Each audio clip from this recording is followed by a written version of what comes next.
At this time in life now, what we are dealing with a lot of is not having our own. Um, you want your own. You work hard to try to get your own, but you never really have your own. Um, Remember how I tell you about being having control over the little things so that you can have a lot more. It's sad because when the money you do have isn't the type of money that you pretty much sowed seeds for. It's hurtful, it's insulting, and it's meant to be insulting. You really don't have much, you don't have anything, and you're pretty much dependent. Remind you, I told you guys that a dependent state is a victimizing state because the reason why it's victimizing because it's others that have way more than you, and you're not really content because you can't be content because you need so much more than what was given. You're trying to be content, you're trying to cope with it, but you're still in need. You still have more stuff that you have need for, more stuff that your family need, more things that you need, and you haven't quite mastered what's going on with you. A lot of people are working, and because you're working does not mean that you're out of poverty, or does not mean that you have your own because you're working. Sometimes it takes a lot more effort. Don't be ashamed to go to the food pantries because you have a job and they screaming, it's a good job, you got a good job, you got good money coming in, but they don't know what's really going on in your household. They don't know how the expenses are. They don't know how you're spending the money.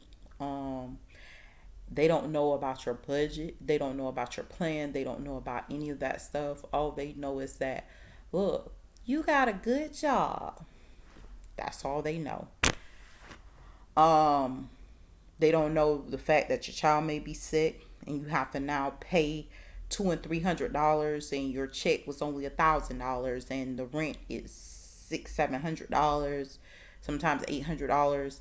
And nowadays, the cost of living is so extreme now, where the cheapest place I could possibly find at this point in an okay neighborhood would probably take me to about 1,200 to be like decent, livable, nice neighborhood or whatever. Um, Outside of the what we call the hood, the ghetto. In the ghetto, you can probably find some place for like 400, 500, 600, $700, $800. But to actually live in a good community, um, I remember calling one place and she told me for a one bedroom it would cost me $2,000 for a one bedroom in a nice community. The community wasn't upscale. This was the sad part. It wasn't upscale. It wasn't like lavish. It was like only good part about it was the fact that it was in an area where it's very commercial and industrial. And the place was newly built. But $2,000, I felt like I'm paying for my apartment and somebody else's apartment, and maybe a few more people. But yeah, that was when I woke up to the cost of living, um, life. I started looking at this group of people. It's called Fire, and you also have an inspirational group that also talks about like pretty much the same thing as Fire talks about, which says that what they're doing is they're trying to live within their means. Just finding a way to live within your means and to grow within your means, without having the extra that you want to have, and stuff like that. But what happens when there is no money coming in? What happens when there is nothing? You know, you've been through this for years and years. You've been through it, going through it, back against the wall. You probably got a large lump sum. That lump sum is gone, and you're at the bottom. What what is it that you're gonna do to secure yourself or ensure yourself as far as your progression and stuff like that? You basically made a mistake. You were making money, but now you're not making any money now. You're dependent on somebody else, and that person that you're dependent on may not be your best person to depend on because they may not be playing on the same team as you. And when I say they're not playing on the same team, they're playing on the other team. So you really don't have your own. So what I tell people is this: like, sometimes you have to call a family member. I remember calling my cousin, who was a pastor of a church and everything, and I'm like, look, I need money. I don't know when I'm gonna pay you back. I don't know when I'm gonna get it back to you, but I need you to help me. Um, and I remember talking to other family members pretty much the same way. Look, I need help. I can't guarantee you I'm gonna give you this money back. I don't know if I'm even be able to because of my situation, but can you help me? And when I acquired the money from them, I still didn't have my own, but I had something. You get what I'm saying? So the whole thing is like, what I notice is that our people really don't have their own even when they're working. We're renting apartments. We don't own a condo. We're renting. We don't own our own cars. We actually are leasing, renting, or actually renting to own. I would say with their leasing plan, you're renting to own or whatever the case may be, but you are not the owner of your own vehicle. And that means that we're not really living in our means. We're living above our means. Um, we're living beyond, and it's sometimes it's reasons because you know how we go to those mechanics, and certain mechanics ensure that your car break down every 2 weeks so they can ensure they check.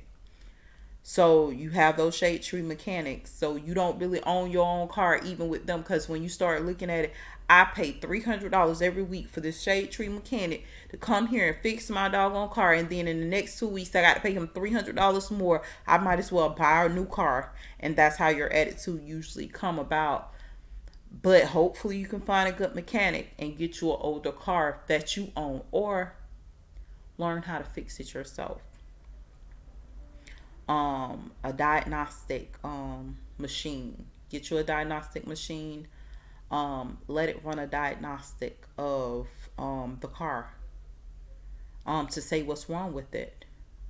Plug it in. It runs a diagnostic of the car. This is what's wrong with it. Go on YouTube. Look how to fix it. Hey, this is how you fix it. Buy the tools. We never have tools at the house to fix no car.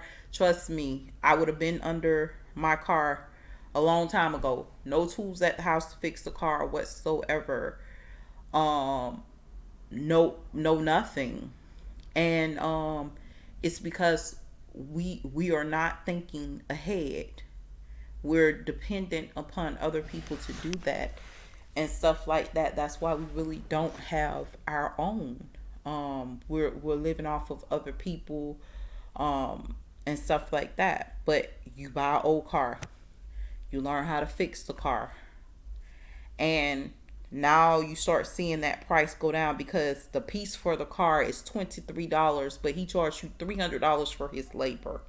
He says he needs to make at least $50 an hour in order to pay for his place that he does business at. Um, which is pretty much him being a businessman or her being a businesswoman, but at the same time, it takes from you. It takes out of your pocket. It takes from what you're trying to do for yourself. So even with this person being a business person, it's taking from you. or whatever they want to call themselves. It's taking from you, it's taken out of your pocket, it's taken out of your means. So you have to learn ways around so that you can actually have your own. I remember sitting down, looking at ways to enhance old clothing, old shoes and stuff like that. A lot of people was probably would clown me on that. Like, she's sitting up there, she's looking at all that stuff. She's into all that stuff. Man, that stuff ain't nothing. It's not what it's supposed to be, and laughing, and stuff like that. But this is what we're gonna have to start doing in order to have our own, and in order to have our own means. Um, actually looking at actually doing things to ensure that you have your own means of everything, or a way to produce your own means and stuff like that. Another thing I urge people to do, um recycle.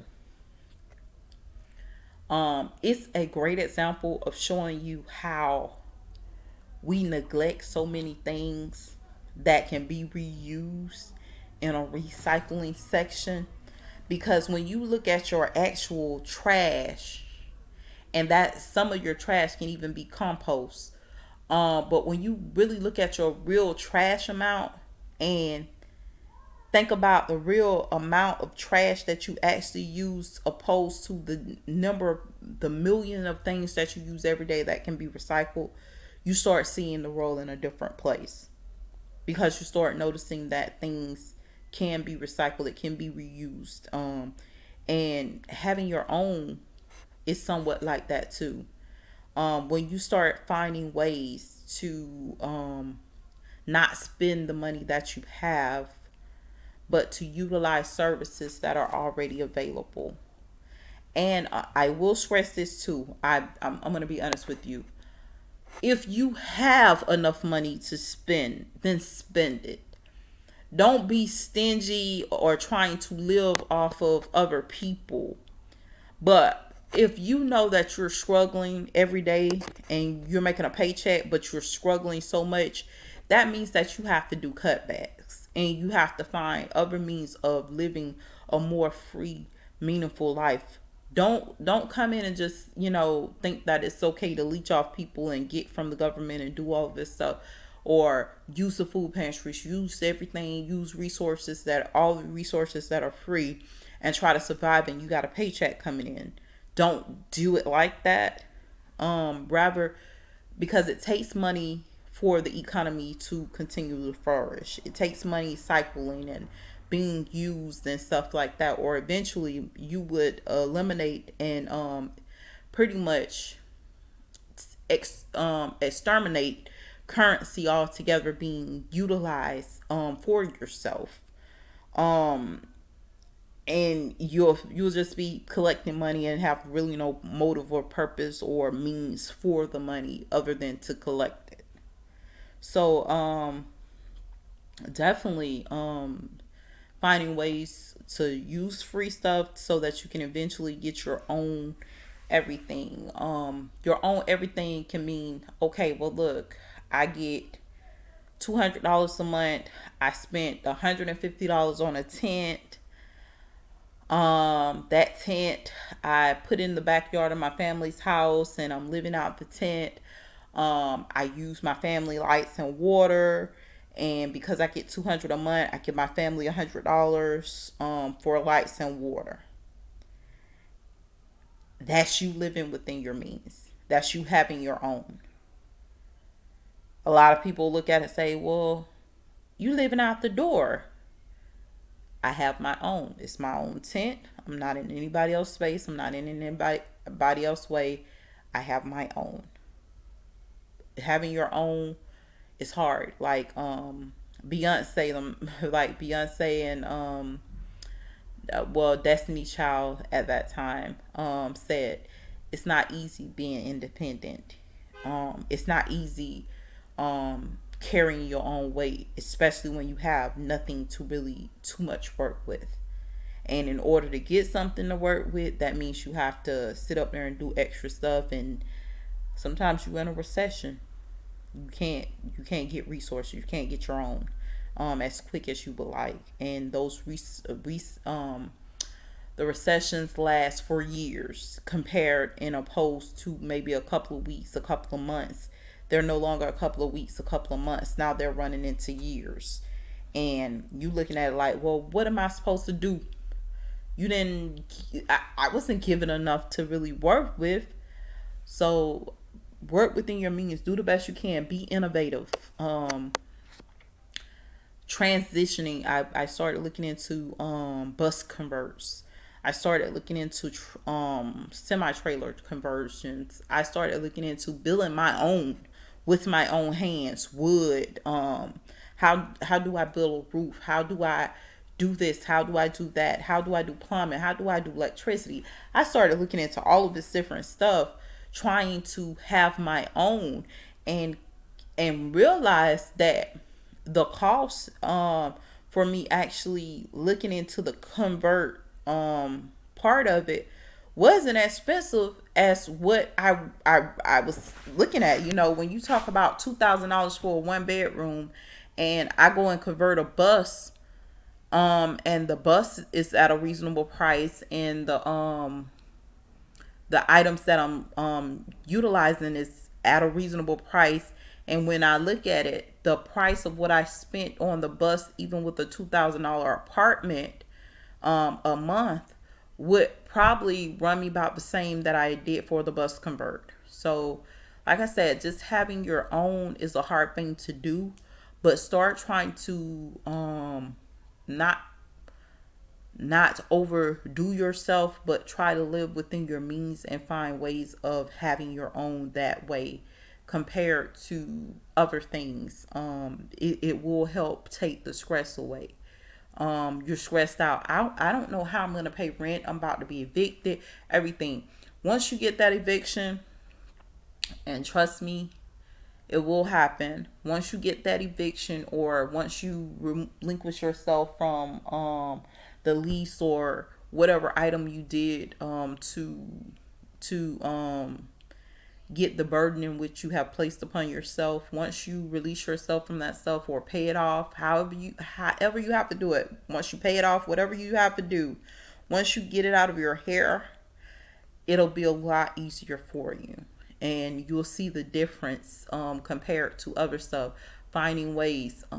Look, if living in a tent is the only means to get around, there are people that actually talk about luxury tents, where pretty much they build luxury tents. These are some huge tents, like the military tents and stuff that people live out in the woods, like the military use, and they're living within it to live within their means and to have their own. So do whatever you have to do. And a lot of people look at it after a while. You know, when you introduce something like this into your community, or into or around your people, first thing they do, they're going to talk. You're going to have your naysayers. You're going to have the people that's talking negative and talking down about it.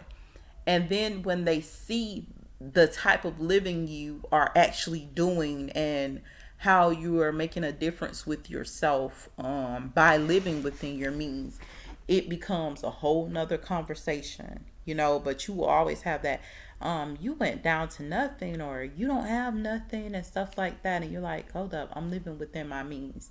I can't afford the $2,000 high rise. I can only afford this, and that's what it is. And I have to live within the means of what I have so that I can have my own. Your own means, look, can't nobody come and repossess it. Can't nobody come and say, look, it's mine. I will tell you, there are other tactics, even with your car. Whereas in, if the insurance isn't paid, they'll try to come and repossess, try to come and tow it after the tag has expired for a certain number of time. When they do that, make sure you call and check. I remember my car, I found out my car was stolen. Someone came to my family's yard after I paid for this car cash, and stole my vehicle. It was an old Lincoln Town car, stole it clean out of the yard. I could even figure out the motive for what motivated them to do it. So I'm telling you, to live within your own means is a good thing. I am in the transitioning of that completely at this point. So just here to encourage you to try to do the same thing.